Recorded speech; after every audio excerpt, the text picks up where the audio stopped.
अमित शाह जी ने कहा है और लोगों को समझना चाहिए कि उन्होंने बहुत स्पष्ट शब्दों में कहा, किसी भी नागरिक की नागरिकता जो भारत में रह रहा नहीं छीनेगी। उन्होंने अभी भी कहा, इसके पहले भी कहा, पार्लियामेंट में भी कहा, किसी भी नागरिक की नागरिकता कतई भी नहीं छीनेगी। आज भी उन्होंने बहुत स्पष्ट रूप से बोल दिया। पार्लियामेंट में कई बार बोला, पूरी सरकार ने बोला, जब ये पास हो रहा था लोकसभा राज्यसभा में, जब राष्ट्रपति के पास गया उसके पहले बोला गया, बाद में जब ये पास होकर के आ गया तब।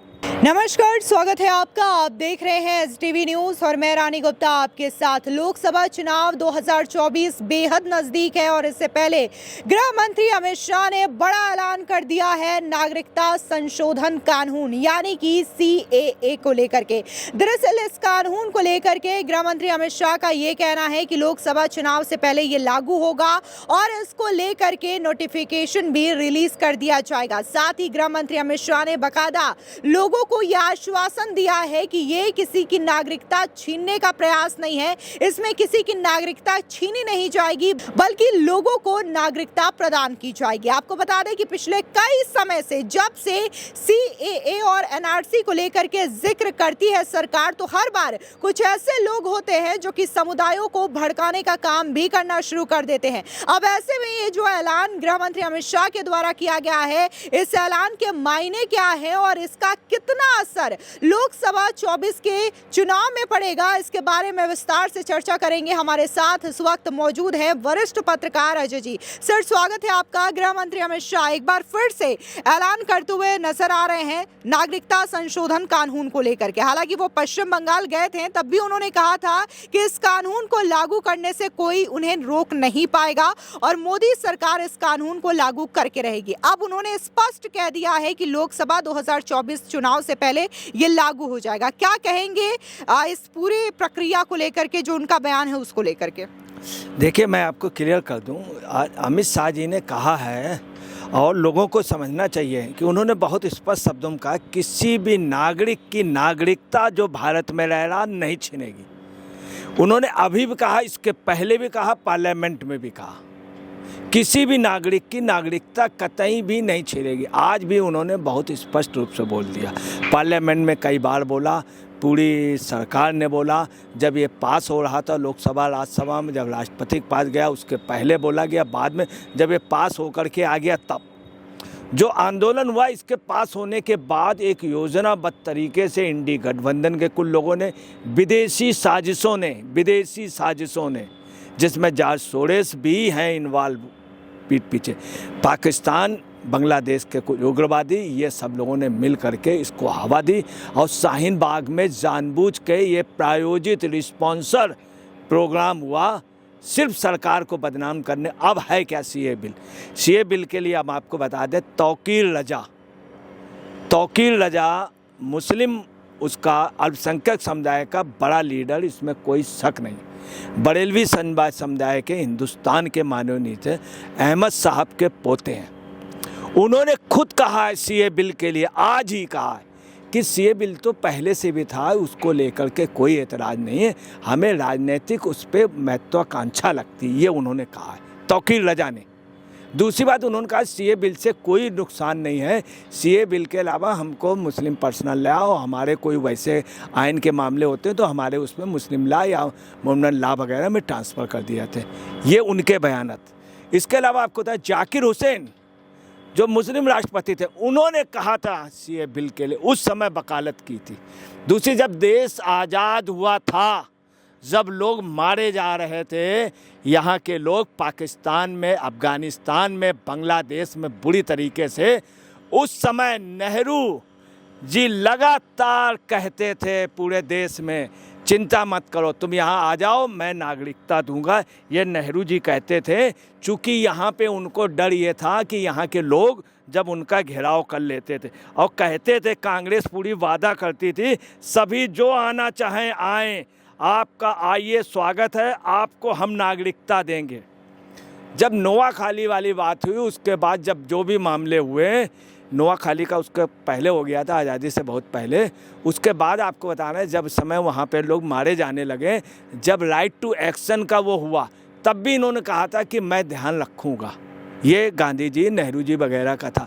देश आज़ादी के बाद इस मामले में अंबेडकर जी ने कहा था कि संविधान में ऐसा कर दो कि उनको स्पेशल वो दो। जब आरक्षण की बात हुई थी तब अंबेडकर जी ने कहा था इन लोगों को सबसे पहले और इनको लाने का, यहाँ ठहराने का, रुकाने का, ये अंबेडकर जी ने पार्लियामेंट में सिर्फ अंबेडकर जी को डाउन करने के लिए उन्होंने 370 में बदतमीजी कराई। सिर्फ एक व्यक्ति ने कराई, वो कश्मीर के थे। सिर्फ एक बात से करा दी थी कि वहाँ पे दो बातें चल रही थी कि बड़ा बेटा हिंदुस्तान का प्रधानमंत्री बन जाए और छोटा बेटा कश्मीर का बन जाए, और दोनों वजीर आजम, दोनों प्रधानमंत्री बने थे।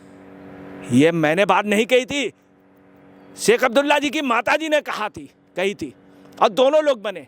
आपको बताएं सीए बिल का ये एक राजनीतिक हो, पता नहीं क्या है कांग्रेस को। मैं आपको बता रहा हूँ, जो आज ये हल्द्वानी या वहाँ पे जो सुन रहे, स्पेशली रूप से बसाया था कांग्रेस ने। और जो ये व्यक्ति है लंबा वाला, जो सबसे लंबा अपने को सबसे बड़ा नेता बनता है उत्तराखंड का, हरीश रावत, ये खुद इसमें इन्वॉल्व है। ये लगातार चैलेंज कर रहे थे सीए बिल पे, और इन्होंने आग लगाई है। दूसरी आपको बता रहे हैं, इंदिरा हृदय के लड़के ने आग लगाई है। आज वो आपको बता रहे हैं, पता नहीं क्या सीए बिल का इतना है नहीं, मुस्लिम लीडरों ने इतना विरोध नहीं किया बड़े। मैं आपको बता रहा हूँ, हिंदुस्तान के इतिहास में पार्लियामेंट में सबसे बड़ी आज तक की जो बहस हुई, सारे नेता उसके मुकाबले नहीं बोल पाए, वो करीम छागला थे। करीम छागला ने इस पर बोला था। दूसरी आपको बहुत अफसोस की बात बता रहे हैं, यहाँ का एक उपराष्ट्रपति हामिद अंसारी, इनके निगेटिव बयान आए जब उपराष्ट्रपति थे। इनके संबंध किससे थे ये भी जांचो। आज सीए बिल का जो विरोध कर रहे हैं, आपको बता रहे सही डिफिनीशन, सही चीज़ नहीं बताई गई, इस देश का दुर्भाग्य रहा। मैं आपको बता रहा हूँ, कभी कभी इन लोगों ने क्या किया है, छूट सच्चर आयोग दे दिया कांग्रेस ने।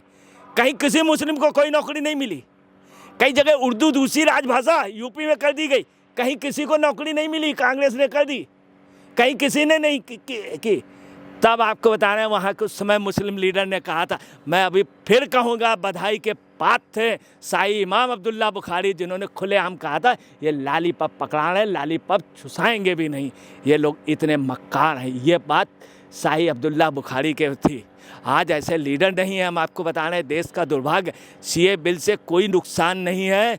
आज ये अमित शाह ने कह दिया, और अमित शाह ने कहा है कि मैं वादा करता हूँ किसी की नागरिकता, इससे बड़ी बात क्या। इस टॉपिक पे और होना चाहिए, मुस्लिम्स को बहस करनी चाहिए जा कर के सरकार से, और आश्वासन लेना चाहिए। आश्वासन है उसमें सीए बिल में, देखिए, मगर ये एक योजना बताई, चूँकि मुद्दा कोई है नहीं विपक्ष के पास, इनको वो बनाए। दूसरी आपको बता रहे हैं कि ये वास्तव में उनके लिए है जिन अल्पसंख्यकों को वहाँ प्रताड़ित किया गया। सुन लीजिए उसमें कौन कौन, नवाज शरीफ जो शायद प्रधानमंत्री बन सकते हैं, वो भी भारत आना चाहते थे, ये सच है। अटल बिहारी वाजपेयी ने उनको शिफ्ट कराया, और अटल बिहारी वाजपेयी ने 2 प्रधानमंत्रियों को लिफ्ट कराया पाकिस्तान से, ये भी कटु सच है। क्यों वहाँ से भाग रहे थे? नवाज शरीफ ने क्या एहसान था? नवाज शरीफ की जब लड़की की शादी हुई, जब उनकी शादी हुई, तो उन्होंने कहा मोदी जी से कि अटल बिहारी वाजपेयी ने हमको हमारा जान बचाया था। दूसरी, अफगानिस्तान के जब साथ हैं और ईरान के साथ फैसल, वो भी भारत आना चाहते थे। मैं आपको बता रहा हूँ, पाकिस्तान से तमाम शिया लोग यहाँ आए भारत में, उनको नागरिकता दी गई, वो लोग आए, वहाँ प्रताड़ित किए। अहमदिया समाज के तमाम लोग आए। ये गायक एक बहुत अच्छा, वो बेचारा वहाँ से आ गया। वो आप हटाइए, जियाउल हक के समय मेहदी हसन ने कहा था, अटल जी आप यहाँ आए हैं, मुझे लिए चलो। ये बात नूरजहां ने भी कहा था, तो अटल जी ने कहा था कि नहीं, हम ऐसा नहीं। और अटल जी अपने जहाज से वर्ल्ड का माना हुआ शायर, वर्ल्ड का माना हुआ गजल गायक अहमद हसन को उनको लेकर के यहाँ आए थे भारत। तब उन्होंने वहाँ भी कहा था, तो जियाउल हक चुप हो गए थे। अटल जी ने कहा था, जियाउल कुछ नहीं कहोगे उनको, तो उन्होंने कहा था कि मैं भारत आना चाहता हूँ। अटल जी ने कहा था पूरे देश। तो आपको बताना, क्या नागरिकता आप नहीं देंगे जो लोग आए, जो लोग वहाँ प्रताड़ित किए गए? ये आपको बताना, कतई कुछ नहीं, किसी मुस्लिम के साथ बेइंसाफ़ी नहीं होगी। दूसरे जो लोग ये कह रहे हैं यहाँ से कोई निकाला, कोई नहीं, ऐसी बीजेपी की मंशा नहीं है। बस बीजेपी का जो है सामने, मैं आपको बता रहा हूँ, इस सरकार में कुछ भी हो, मुस्लिम को राशन पहले मिला है, ऐसा नहीं सबसे आखिरी में मिला हो। अगर है तो बताएं, प्रधानमंत्री कोटे में अगर मकान मिला, सबसे आखिरी मिला हो तो बताएं। अगर ऐसा है, सरकार को घेरें, इन सब चीज़ों में घेरिए। ये तो आपको बताएं, शाहीन बाग वगैरह, ये प्रमोट किया गया था। कुछ आंदोलनजीवी हैं, आंदोलनजीवी जो जीन्स पहन लेते हैं वो पहन लिया आकर के अपने। तो आपको बताना सीए बिल पे ये हिंसा भड़काई गई है और इसमें मुस्लिम नहीं था। मैं फिर कह रहा हूँ, उत्तराखंड में कांग्रेसी नेताओं ने सब भड़काया और उनको आगे करके उनको ढाल बना रहे हैं। अब मुसलमान भी समझदार हो रहा है, इसीलिए तौकीर रजा ने कल जो आग उगली उसी के 20 मिनट बाद वहाँ के लोग समझ गए, अपने अपने रास्ते चले गए। फिलहाल इस पूरे मामले को लेकर के अजय पत्रकार जी ने अपनी राय रखी है। आपकी भी जो राय हो इस खबर पर ज़रूर बताएं हमारे कमेंट सेक्शन में। धन्यवाद।